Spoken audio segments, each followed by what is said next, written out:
Ransomware attacks are nothing new, but they definitely seem to be on the rise. I'm Beth Motter here with Danny Palmer. Danny, as more and more ransomware attacks are taking place, there's now a debate on whether you and your company should pay the ransom or you shouldn't pay the ransom. What are the experts saying?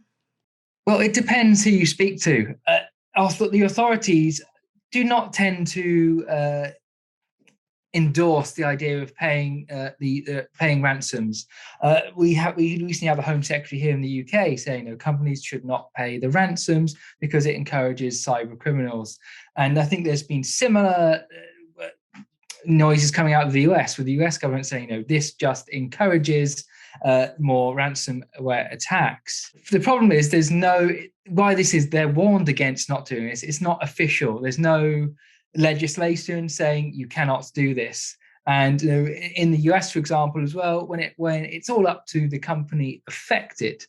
And in many cases, because it's in the hands of private companies, they're taking the decision themselves.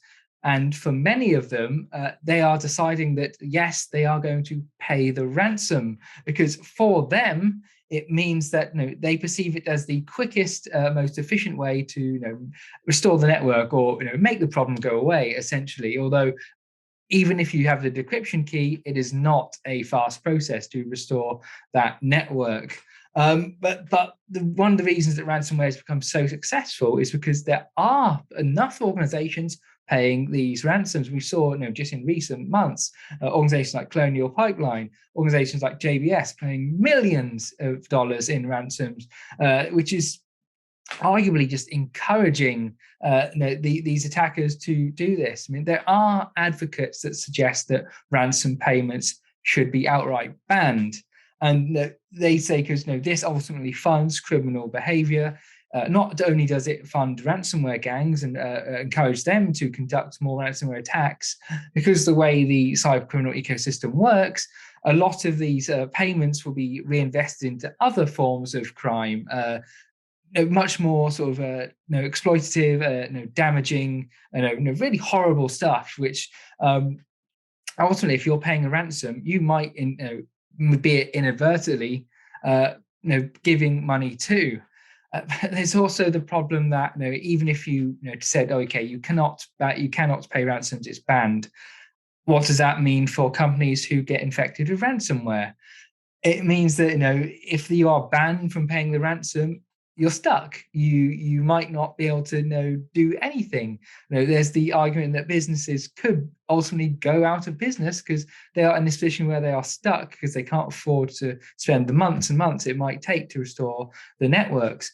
There's also the argument that if you ban ransomware payments, you're never going to actually really ban them. It will just mean that when organizations do it or pay these ransoms, they won't be declaring it. They will just go underground and do it that way, which could make it even more dangerous, because if an organization pays a ransom and doesn't really declare it or doesn't want to make it public, so that same organization could find itself affected by another ransomware attack down the line, paying more money. So there's a lot of debate on this in cybersecurity circles. I mean, a lot of people also suggest, well, what good is banning it? Because, crime is illegal, but criminals still do crime. They're not going to say, oh, because this isn't allowed, they're not going to do it. So there's no silver bullet here, and it does seem that there's a lot of debate around the issue. But I guess one thing that everyone can agree on is that it's still a massive problem, because as we've seen over the past few months, it seems to be ransomware attack after ransomware attack. You've got sort of the big one happening across the world right now with the Kaseya attack, which at the time we're recording this, there's a ransom demand for $70 million. Which hasn't been paid, but there is the debates about if the cyber attackers make $70 million, they will want to. That's not really enough. They'll want more. In fact, the attackers who are the evil ransomware group behind this attack was the same group which attacked JBS. And because there are those who argue that because JBS paid $11 million in a ransom, that encouraged further attacks. And then because of that, REvil have gone, okay, let's go for more paydays. And they've managed to infiltrate a software company and not just encrypt their data, because of the way it works, it means various ones of their customers haven't been able to do things, which means that a supermarket chain in Sweden had to close its stores. It's meaning people couldn't go get their food and supplies.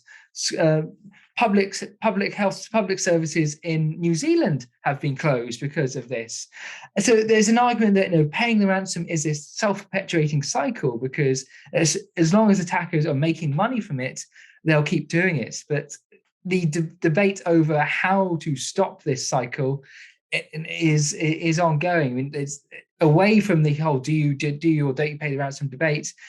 There's obviously the school of thought that ransomware would not be as big of a problem if cybersecurity was taken. There was much more emphasis on securing your networks and making sure it is the done deal, because as we've seen, even the simple vulnerabilities can lead to a big ransomware incident. And it's unfortunate that cybercriminals will still exploiting these in order to make off with these massive paydays and ultimately causing disruption to people, which is why they are making these getting these ransom payments, because organizations don't want their services being disrupted. So many of them pay, though it is possible to deal this without paying. There are instances where organizations have managed to secure their restore their networks without paying ransoms. Unfortunately, that also costs a lot of money and takes time. So it's a cliche, but the best way to deal with it is to probably avoid becoming a victim of ransomware in the first place. But there are various different guides on how to do that out there, and it's probably for the best just to try and make sure that your network is secure, because you don't want your organization to be the next one we're talking about as the big cyber attack, the big ransomware attacks against company X. So yeah, it's probably best to just try and apply at least some cybersecurity measures. So even if it does happen, you are attacked, there are ways of restoring the network without paying the ransom. Yeah, Danny, I think the best way to prevent ransomware, like you said, is to go ahead, get some plans in place, know what you're doing, secure your network, do all of those really good things. As always, thank you so much, Danny Palmer.